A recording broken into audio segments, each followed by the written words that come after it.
Alô, pessoal. Vocês já devem ter reparado que todos os jornalistas que escrevem a meu respeito, na Folha, na Veja, na Época, falsificam a minha história de uma maneira brutal, apagando pelo menos 10 anos da minha vida e mostrando o seguinte: o Olavo era um sujeito totalmente desconhecido, né, que de repente apareceu graças ao YouTube, né, e daí se tornou famoso porque exerceu uma influência profunda no governo Bolsonaro, e um sujeito saiu do nada e de repente está aí cagando regra sobre o governo. Esta é a história que conta. Só que é o seguinte: eu não apareci ontem, eu não apareci no YouTube, né? O meu canal do YouTube, ele não tem 5 anos de idade, né? Agora, eu comecei a aparecer na mídia sem ter procurado nada, por uma coisa, um acontecimento exótico, na verdade. Eu tinha escrito aquele livro sobre Aristóteles, e um aluno meu, que era da diretoria da SBPC, Sociedade Brasileira para o Progresso da Ciência, decidiu levar um capítulo para publicar na revista da SBPC Ciência Hoje. Passou o tempo, né, e veio um relatório da SBPC criticando o artigo. Mas o relatório era só besteira da primeira à última linha. Eu desconfio, não tenho certeza, eu desconfio que o redator daquilo, chamado parecerista, foi o Renato Janina Ribeiro, mas não tenho certeza. Mas é um negócio horroroso, está lá publicado como pós-fácil do livro, está lá bem documentado, aquilo mostra, vamos dizer, a total ignorância desse pessoal da SBPC e do seu parecerista a respeito da obra de Aristóteles e de mais algumas coisas. Isso aí deu um escândalo e saiu numa primeira página do Globo, saiu a página inteira do Globo. Foi assim que eu apareci na mídia, eu não tinha pedido nada, eu estava lá quietinho no meu canto, dando minhas aulinhas de filosofia, né? Já não era um autor totalmente desconhecido, porque tinha escrito o livro Nova Era Revolução Cultural, que vendeu a sua primeira edição todinha no dia do lançamento, porque eu não estava com problema nenhum, eu estava lá escrevendo meus livros, dando minhas aulas, e escrevendo meus livrinhos, e daí aconteceu isso aí. Daí eu acabei virando uma figura da mídia. Quando publiquei logo em seguida o Imbecil Coletivo, daí foi um rolo, né? As pessoas todas se sentiram profundamente ofendidas, mas não conseguiram responder nada, porque tudo que estava no livro era verdade. Eu estava demonstrando a total inépcia da classe universitária, da classe acadêmica brasileira. Se você observar bem a minha obra, o conjunto de documentos que eu publiquei mostrando a total inépcia da classe acadêmica brasileira é uma coisa arrasadora. Por exemplo, você pega esse pós-fácil do livro Aristóteles, mostrando que a maior entidade científica do Brasil era um bando ignorante em matéria de filosofia.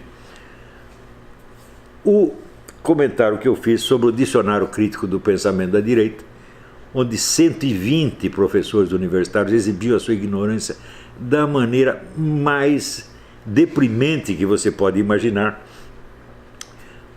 O comentário ao livro de um professor chamado Pato, com 2 T's, onde ele era assim: alerta contra o perigo vermelho. Então ele falava sobre a propaganda anticomunista dos anos 30, 40, 50, né? Mas falando só da propaganda, como se o perigo comunista não existisse absolutamente. Como se no período dessa propaganda os comunistas não tivessem matado pelo menos 30 milhões de pessoas. Então dá a impressão que a propaganda toda era assim, uma histeria, um absurdo, uma teoria da conspiração, uma paranoia, né? Estava falando nada, não havia perigo comunista algum, né? Depois a tese do tal do seu Patrick, o cara vinha com, vamos dizer, financiado por uma entidade enorme, uma tal de Fundação Araucária, que tinha patrocinadores, patrocínio oficial e privado, patrocínio milionário, e examinava ali o Mídia Sem Máscara. O Mídia Sem Máscara, na época, era uma publicação caseira, feita por mim, pela minha esposa Roxane e pela minha filha Maria Inês. Eu não posso nem dizer que era uma publicação barata, porque não tinha orçamento, não custava nada, nós mesmo fazíamos. E ele diagnostica ali que era uma perigosa organização internacional. Quer dizer, é claro que isso é uma estupidez, né? Isso não é uma tese universitária, isso é uma fraude. E assim por diante, tem inúmeros. O artigo que eu tenho sobre a Marlena Chauí, o Chicote da Tiazinha, a análise que eu fiz do texto do Leonardo Boff, e assim por diante. Então tem um mostruário suficiente para dizer, nas áreas de filosofia e ciências humanas, os professores universitários do Brasil são totalmente incapazes. E é por isso mesmo que a produção deles, embora eles produzam muito, é totalmente irrelevante na escala internacional. São trabalhos que nunca são citados, quer dizer que não servem para nada, simplesmente não são lidos, são ignorados pelo mundo. E nós estamos gastando dinheiro público para sustentar esses vagabundos, esses incapazes. E é claro, então, que eles têm que, vamos dizer, falsificar a minha vida para dar a impressão de que eles são pessoas importantíssimas, eles são a intelectualidade e eu somos a aeroesquerda, né? É claro que eles têm que fazer isso, mas é o único recurso que eles têm. Responder ao que eu disse deles, nunca nenhum respondeu, porque não tem resposta. O que eu disse ali está aprovado. O que eu disse, por exemplo, do dicionário crítico do pensamento da direita, eles não... O sujeito se propõe a fazer o dicionário de um assunto, ele está se apresentando como um grande especialista na matéria, pois eles não sabiam nada do pensamento da direita, nada. Então, claro que o livro é uma fraude, e uma fraude feita por 120 professores universitários é ou não é um indício suficiente do estado de coisas na universidade. 120 pessoas é um bocado de gente, E assim por diante. Então, tudo que aconteceu na década de 90, as pessoas suprimem da minha biografia. Então fica aparecendo um Zé Mané, que era ninguém, e de repente se tornou famoso graças ao YouTube.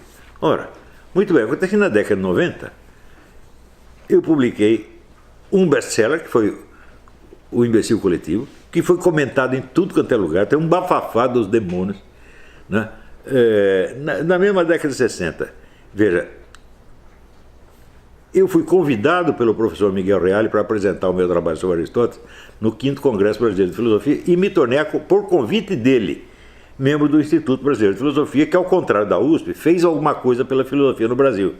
Eu não fui pedir nada para ninguém, Eu não estava louco para aparecer aqui ou ali. Eu estava lá escrevendo meus livros, dando minhas aulinhas, e só apareci na mídia quando me convidaram, Depois, também a convite, me virei colunista do Globo e da revista Época, e segundo Augusto Nunes, que falou isso há 2 semanas atrás, eu era o colunista mais lido da revista Época, não é isso? Ora, como é que o sujeito que é autor de um best-seller é entrevistado toda hora na TV, no rádio, no jornal, e ver colunista do Globo e da revista Época é um ilustre desconhecido? Não é possível. Curioso é que as pessoas que escrevem isso sobre mim, elas são ilustres desconhecidas. Elas nunca tiveram nem 1% desse público. São pessoas cujo nome não significa nada, não é isso?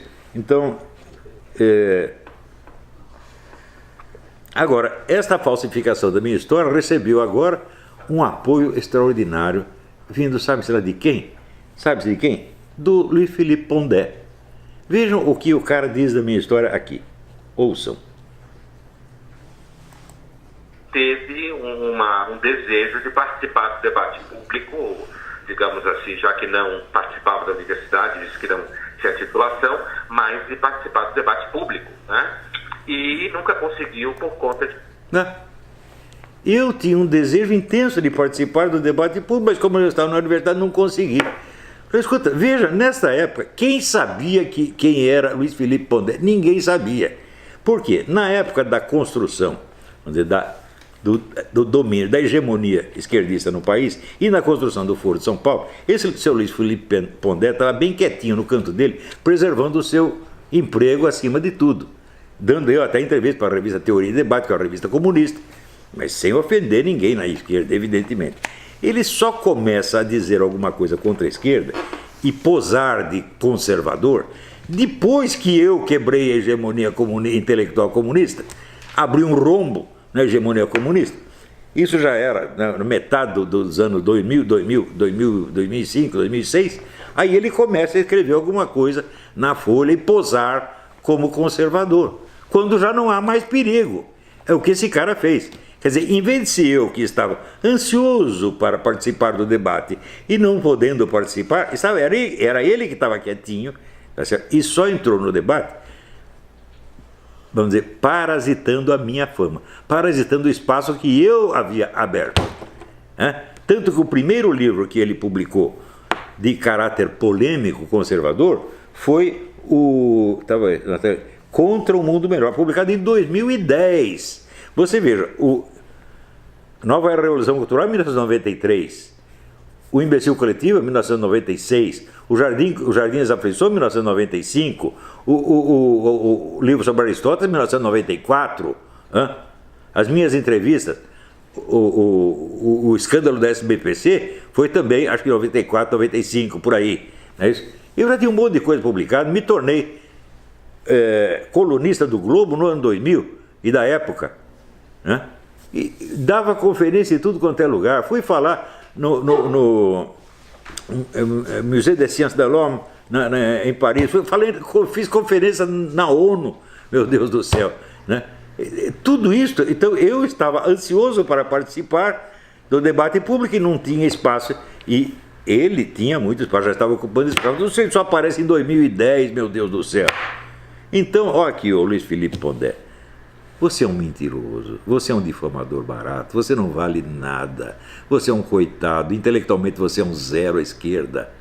E por isso mesmo, você está agora, se você está impressionado com o fato de que você acha que eu influencio muito o governo Bolsonaro, então você faz aqui uma gravação dizendo a filosofia do Olavo é agressiva, paranoica e conspiratória. Isso pode trazer prejuízo para o governo Bolsonaro, como quem diz, ô governo Bolsonaro, pare de dar ouvidos ao Olavo, ouça uma pessoa equilibrada, moderada e elegante como eu.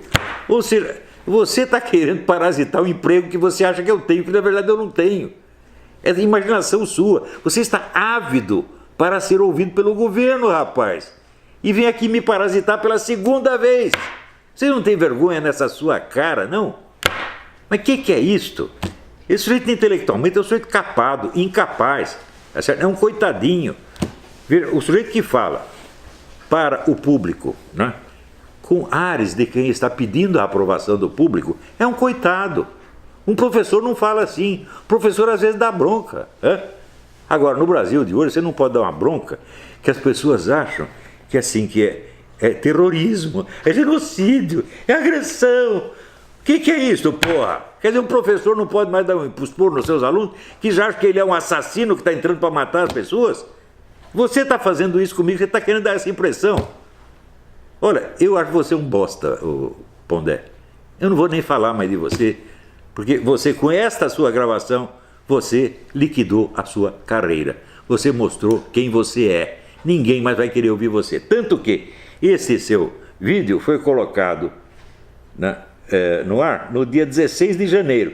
Até agora teve 1.183 views, 27 likes e 109 dislikes. Qualquer vídeo meu tem 300, 400 mil. Agora vem você querer me parasitar. Ora, vai a merda, rapaz. Pode desligar.